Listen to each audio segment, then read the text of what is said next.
தெய்வீக அன்பர்கள் அனைவருக்கும் வணக்கம்.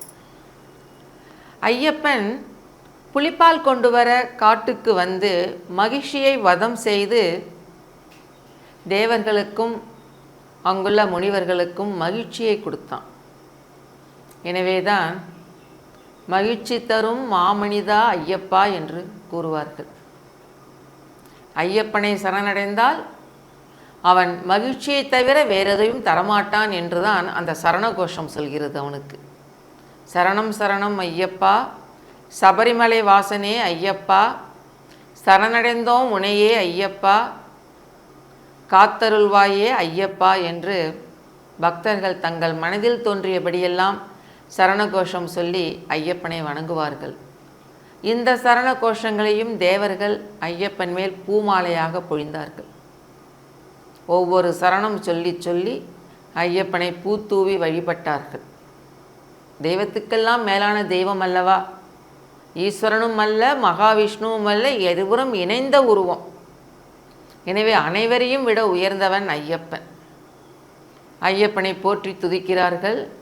இந்திரனே புலியாக மாறி ஐயப்பனுக்கு வாகனமாக வருகிறான். தேவர்கள் அனைவரும் குட்டி புலிகளாக மாறுகிறார்கள். ஐயப்பன் அதன் மேல் வரும்போது தனக்காக காத்து கொண்டிருக்கும் சபரி என்ற ஒரு வித்தியாதர பெண்ணை சந்திக்கிறான். ஐயப்பனுக்காகவே காத்து கொண்டிருக்கிறார். பல வருடங்களாக காத்திருந்து முதிய தோற்றத்தை அடைந்த சபரி ஒரு வித்தியாதர பெண். பொதுவாக வித்தியாதரர்கள் வானத்தில் சஞ்சரிப்பார்கள்.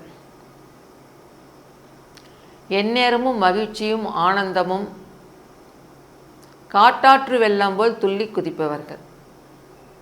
அவர்களும் யாருக்கும் எந்த ஒரு மரியாதையும் தரமாட்டார்கள்.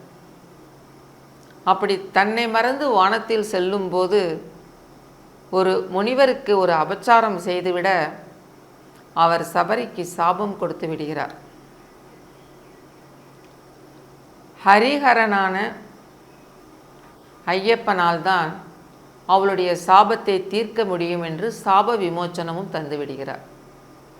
வித்தியாதரர்கள் அபச்சாரம் செய்வார்கள். இது நல்லது, இது கெட்டது என்பது அவர்களுக்கு தெரியாது. தங்களை மறந்து தங்களையும் அறியாமல் செய்துவிடக்கூடிய தவறு. ஆனால் ஒரு விஷயம் தவறு என்று தெரிந்துவிட்டால் அதற்கு உடனே மன்னிப்பு கேட்டு விடுவார்கள். அதுதான் உயர்ந்த குணம். நாம் செய்வது நல்லதா கெட்டதா என்று தெரியாது. ஆனால் அது தவறு என்று தெரிந்தால் உடனே மன்னிப்பு கேட்டு விடுவோம். அதுதான் அவர்களுடைய சிறப்பு. தான் செய்தது தவறு என்று உணர்ந்த சபரி உடனே முனிவரிடம் மன்னிப்பு கேட்க முனிவர் சாப விமோச்சனம் தந்துவிடுகிறார். எனவே ஒரு நாள் ஐயப்பன் வருவான், தன்னுடைய சாபம் தீரும், மீண்டும் நாம் வித்தியாதர உலகத்துக்கு செல்வோம் என்ற நம்பிக்கையோடு அவள் காத்திருக்கிறார்.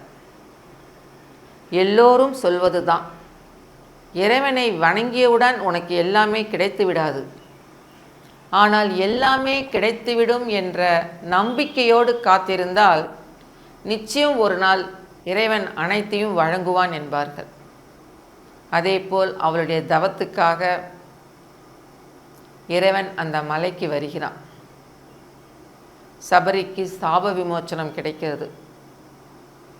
அவள் சாப விமோச்சனம் அடைந்த அந்த மலைதான் அவளின் பெயரால் சபரிமலை என்று அழைக்கப்படுகிறது. அவள் ஐயப்பனை சுற்றி 18 நமஸ்காரங்கள் செய்கிறார். சுற்றி வந்து 18 பிரதட்சணம் செய்து நமஸ்காரம் செய்கிறார். எனவேதான் ஐயப்பன் சன்னிதானத்தில் 18 படிகள் இருக்கிறது. 18 விதமான சித்திகளை குறிக்கிறது அந்த 18 படிகள். ஒவ்வொரு வருடமும் முதல் வருடம் போகிறவர்கள் முதல் படியில், 2ஆம் வருடம் போகும்போது 2வது படி, 3வது வருடம் போகும்போது 3வது படி. இது மாதிரி ஒவ்வொரு வருடம் போகும்போதும் அந்தந்த படியில் தேங்காய் உடைப்பார்கள். ஒருவர் 18 படிகளிலும் தேங்காய் உடைத்து விட்டால் அவர் 18 மலை பூர்த்தி செய்து விட்டார் என்ற அர்த்தம். அதாவது 18 முறை ஐயப்பன் கோவிலுக்கு வந்திருக்கிறார் என்று அர்த்தம். அவர்களுக்கு 18 விதமான சித்திகளும் சித்திக்கும் என்பார்கள். அவர்கள்தான் குருசாமியாக இருந்து மற்ற ஐயப்பனுக்கு மாலை போட்டு அவர்களுக்கான விரத முறைகளை சொல்லி வழிநடத்தி கூட்டிச் செல்பவர். எனவே குருசாமி தான் முக்கியம். குருசாமியை ஐயப்பன் உருவமாகவே பார்ப்பார்கள். அவள் சபரி ஐயப்பனை 18 பிரதட்சிணம் செய்ததால் அந்த 18 படி அமைந்துள்ளது. சபரிக்கு சாப விமோச்சனம் தந்த ஐயப்பன் அந்த மலைக்கு சபரிமலை என்று பெயர் அளித்து, இந்த மலைக்கு என்னை பக்தியுடன் வணங்குபவர்கள்